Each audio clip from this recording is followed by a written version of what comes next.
1 hora e 54 minutos. Quero agradecer a audiência de vocês.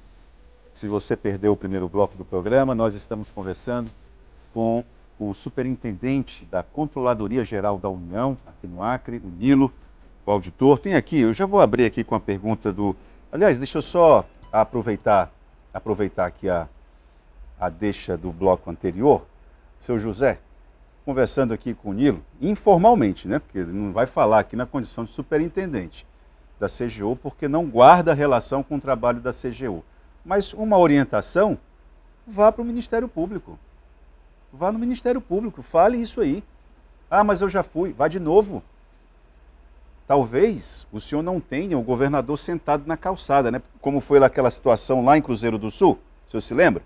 Que o governador foi rodeado ali de trabalhadores de uma empresa terceirizada, que também estavam com os salários atrasados.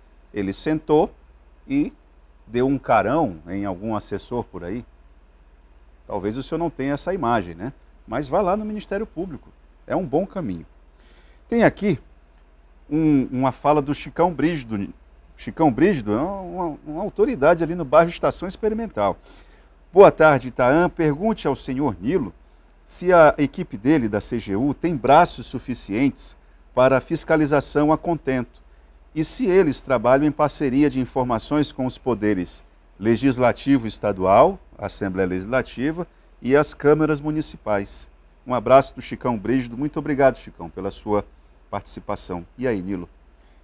Obrigado pela pergunta. Nós hoje temos cerca de 23 servidores. Esses servidores, eu estou envolvendo servidores cedidos, estagiários, prestadores de serviço. Nós temos cerca de 23 pessoas colaborando com a CGU. Esse ano nós recebemos 8 novos servidores, desses 8, 6 são auditores e 2 são técnicos. Então a gente recebeu um reforço de atuação esse ano. A equipe é nova, está colaborando muito já com o desempenho das atividades da CGU. Eu não posso dizer que nós temos a quantidade de braços que queremos, mas nós temos uma equipe bem qualificada e bem capacitada para atuar aí com a missão da CGU. A equipe, esse número 23, é adequado? Que leitura que você faz? Você acha que... Eu queria mais, então, eu queria ter mais braços, eu queria ter mais capacidade operacional para atuar em outras áreas e fazer mais trabalhos de auditoria, mais trabalhos de controle, de prevenção, mais combate à corrupção. Só que se a gente pensar historicamente em como a CGU é no Acre, hoje nós temos um número de servidores muito maior do que já foi em outros tempos. Se eu pegar a CGU em alguns anos atrás, a gente pode dizer que hoje a gente tem um número de servidores bom. Bem melhor, né? Bem melhor. A gente teve um reforço atual de 8 servidores que entraram todos ao mesmo tempo na CGU e isso foi histórico para a gente. E a gente esses servidores estão colaborando muito com os trabalhos da CGU, com o desempenho da CGU. Existe algum sistema interno na CGU, por exemplo, quando o governo federal envia recursos aqui para o estado do Acre? Pode ser por meio de emendas parlamentares ou transferências diretas, mas aí o recurso vai, olha, tantos por cento foi para a saúde, tantos por cento foi para a educação, tantos por cento infraestrutura.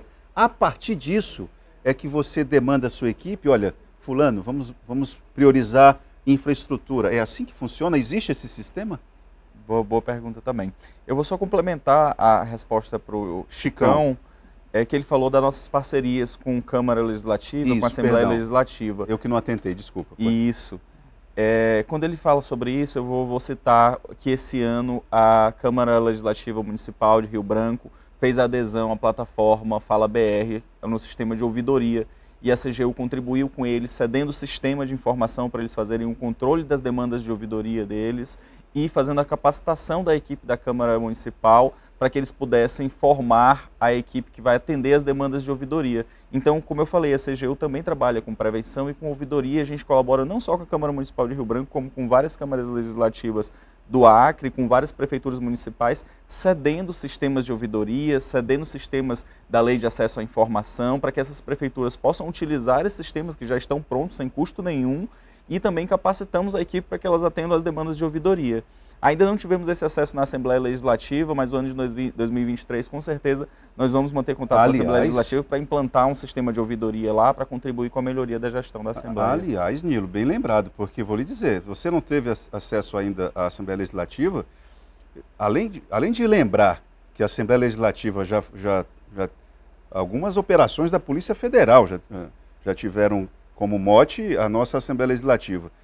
E a transparência ali me parece um conceito muito genérico ali. Parece que a transparência na gestão pública não é um princípio constitucional? Sim, a CGU não poderia mandar uma cartinha para o presidente dizendo assim: ei, presidente, é só um alerta. Não tem não como fazer isso? Nós podemos colaborar com a gestão da Assembleia, mas em questão de competência, eles não têm nenhuma vinculação à CGU. Então, como eu falei, nossa missão é incrementar a transparência, nossa missão é contribuir com a melhoria da gestão. A gente pode sugerir para que a Assembleia adote sistemas de ouvidoria, implante uma ouvidoria mais ampla para receber as demandas do cidadão, e a gente pode colaborar, se ela tiver interesse, com a disponibilização de um sistema de informação e com o gerenciamento de toda a demanda de ouvidoria, desde o momento que o cidadão vai no site e faz a sua manifestação de ouvidoria, até o momento que ele recebe a resposta dentro do prazo daquela manifestação. Nós temos muito interesse nisso. Faz um teste. Pede para um assessor teu fazer isso que você falou. Aí depois tu me conta. Na Assembleia Legislativa, eu não sei como funciona, mas até para responder o seu José, que fez a primeira pergunta, se ele tiver interesse, a gente tem uma plataforma que chama Fala BR, é do governo federal, ele pode colocar a demanda de ouvidoria dele lá nessa plataforma Fala BR, e a equipe do governo federal, que faz a análise das demandas de ouvidoria, ela vai responder ele no prazo correto definido na legislação. Olha, o seu Mota de Oliveira, lá do Panorama, aqui em Rio Branco.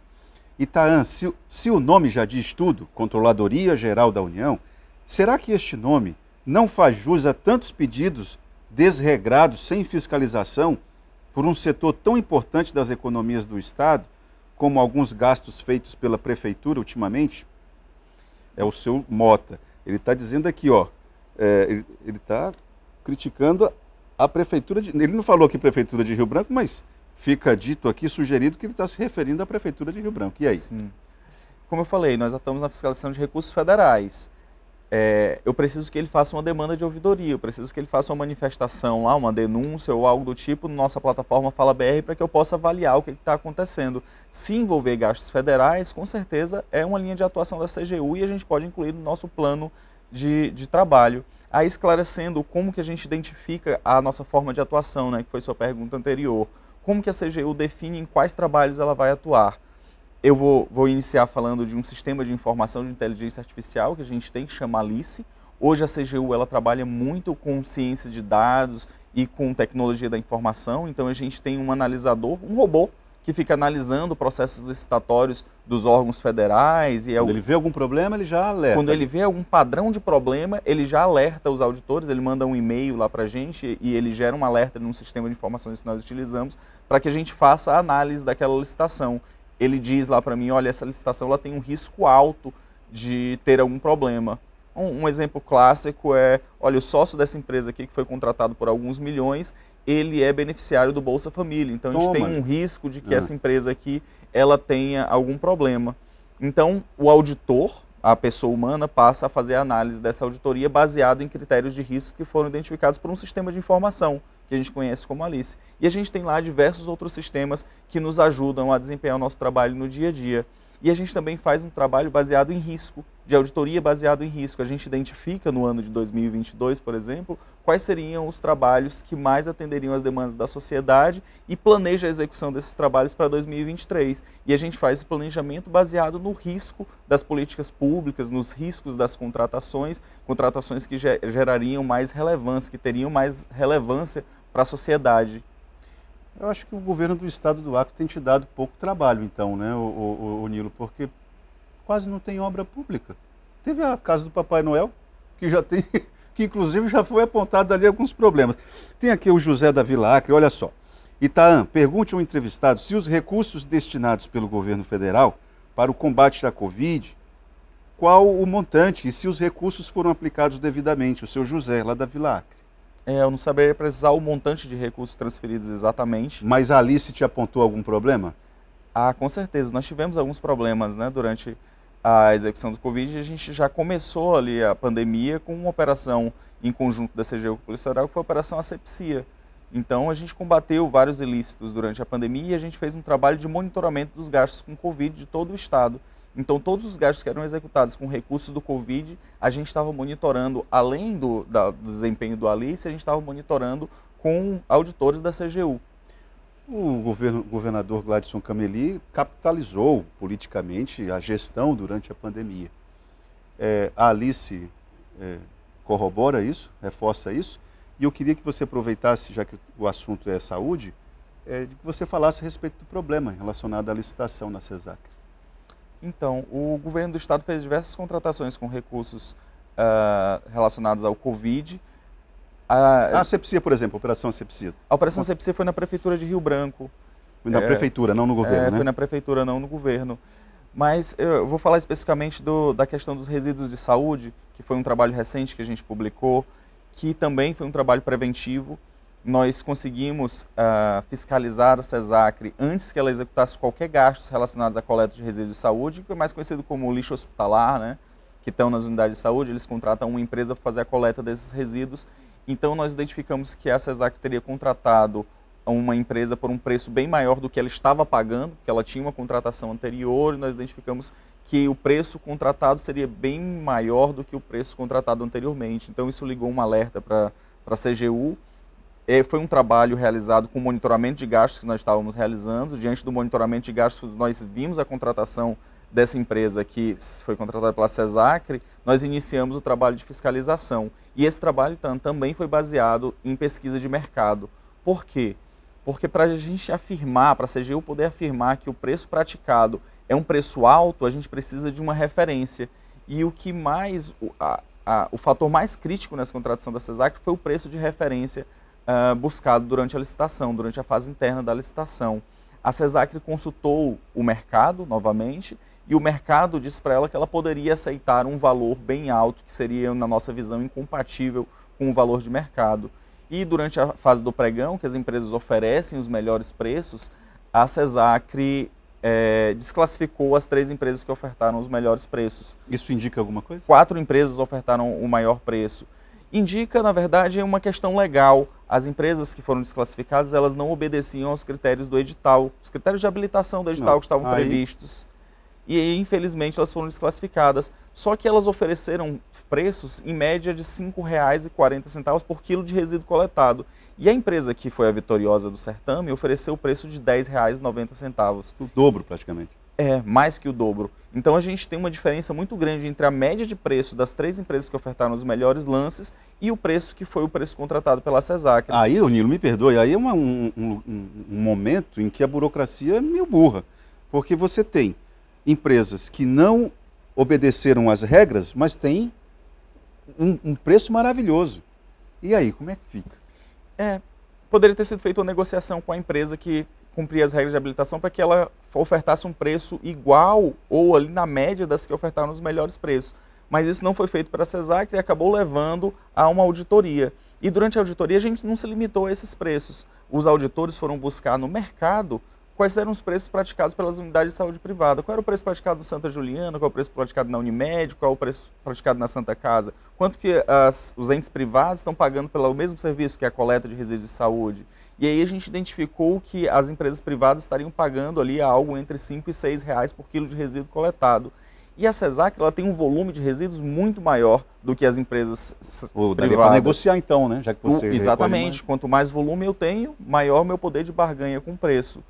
Identificamos esses fatores, encaminhamos comunicação para a CESAC também é importante frisar que ela nos atendeu prontamente, ouviu a CGU fez sugestões para a CESAC para que fizesse a readequação desses preços, a CESAC negociou com a empresa e firmou um termo aditivo reduzindo o valor do contrato em R$ 1.700.000. Nós apontamos R$ 2.300.000 de prejuízos. A CESAC conseguiu, em negociação com a empresa, fazer um termo aditivo e reduzir o valor do contrato em R$ 1.700.000. É importante dizer que esses valores deixaram de ser gastos pela administração. E aí, de novo, eu vou frisar, O que a gente faz com 1.700.000 reais hoje? O que pode ser feito com esses recursos? Isso é o que o Ministério da Saúde disse que pode ser utilizado em 2022 para construir uma unidade de saúde do tipo 4. Então a gente poderia ter uma unidade de saúde ou poderia ter um gasto equivalente à unidade de saúde. Esse é o benefício trazido para a sociedade. Nós poderíamos comprar aí 6 ambulâncias, 7 ambulâncias para a administração pública. Esse é o papel da CGU, tentar tratar com a gestão para que haja um gasto com maior qualidade na administração pública. Eu insisto no raciocínio para tentar valorizar, inclusive, o trabalho de vocês, esse trabalho de auditoria, que é um trabalho super importante, de que isso, para além dessas consequências práticas para os cofres públicos, alguém precisa ser responsabilizado. Não é ação da CGU, tudo bem, não é. Mas alguém precisa, Ministério Público Federal, Justiça Federal, porque senão, assim, vamos dizer, eu planejo uma danação, aí a CGU verifica a minha danação, coloca um freio, a minha danação não vai para frente e eu fico de boa. Mas se a CGU não tivesse entrado na cena, a minha danação teria dado certo. É verdade. Isso é uma obrigação, inclusive, da administração pública de apurar as responsabilidades, as consequências daquelas atitudes, porque elas poderiam ter gerado potenciais prejuízos para a administração. Então, seria um dever da CESAC apurar. E o nosso relatório, a íntegra do relatório, ele é um documento público e também é um documento que é enviado para outros órgãos de controle, como o Ministério Público Estadual, o Ministério Público Federal, para que haja uma apuração. Como eu falei, a CGU não é um órgão sancionador. Boa tarde, Taan. Aqui, ó. O professor Farias está dizendo o seguinte: se o governo federal, ele está colocando uma hipótese, se o governo federal decidisse construir uma casa de caráter provisório para o período natalino por R$500 mil, seria a CGU a responsável pela fiscalização? Com certeza, se o governo federal estivesse executando, seria de competência da CGU. Mas esse caso específico, acredito que não envolva recursos federais, então a CGU não tem a intenção de atuar. É uma coisa intrigante. Eu vou aqui fazer uma provocação, eu sei que talvez você se sinta um pouco constrangido, não tem problema. Na frente da CGU, ainda está ali na Via Chico Mendes? Sim, na Via Chico Mendes. Ainda passa ali aquela ciclovia ali? Sim. Você viu aquela ciclovia ser destruída? Com certeza. Passamos lá todos os dias. Você, como um fiscalizador, você não se sente mal, não, assim, de ver uma situação daquela ali e, do ponto de vista institucional, não poder intervir? É danado, né, Nilo? É difícil. Mas nós temos uma posição muito clara na CGU, que são nossos limites constitucionais de competência.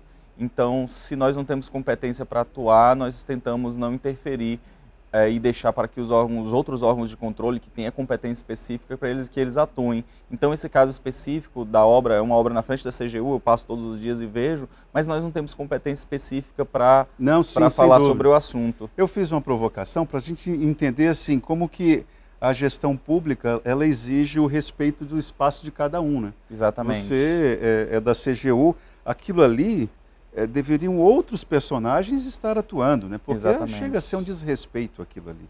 É impressionante. Ô Nilo, eu queria aproveitar esses momentos finais da nossa entrevista para que você pudesse falar o seguinte: por retomar o fio da meada, vamos voltar com o Nilo?